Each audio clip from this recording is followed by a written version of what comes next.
أعوذ بالله من الشيطان الرجيم. بسم الله الرحمن الرحيم. الحمد لله الذي أنزل على عبده الكتاب ولم يجعل له عوجا قيما لينذر بأسا شديدا من لدنه ويبشر المؤمنين الذين يعملون الصالحات أن لهم أجرا حسنا ماكثين فيه أبدا وينذر الذين قالوا اتخذ الله ولدا ما لهم به من علم ولا لآبائهم كبرت كلمة تخرج من أفواههم إن يقولون إلا كذبا فلعلك باخع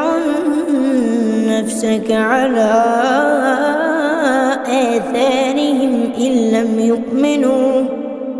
لم يؤمنوا بهذا الحديث أسفا إنا جعلنا ما على الأرض زينة لها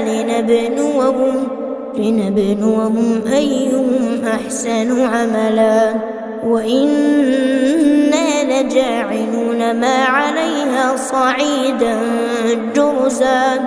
أم حسبت أن أصحاب الكهف والرقيم كانوا من آياتنا عجبا إذ أوى الفتية إلى الكهف فقالوا ربنا آتنا من لدنك رحمة وهيئ لنا من أمرنا رشدا فضربنا على آذانهم في الكهف سنين عددا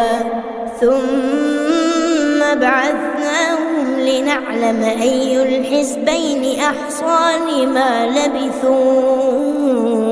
أمدا نحن نقص عليك نبأهم بالحق إنهم فتية آمنوا بربهم وزدناهم هدى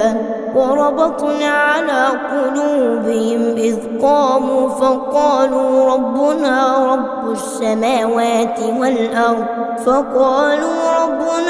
رب السماوات والأرض لن ندعو من دونه إلها لقد قلنا إذا شططا هؤلاء قوم اتخذوا من دونه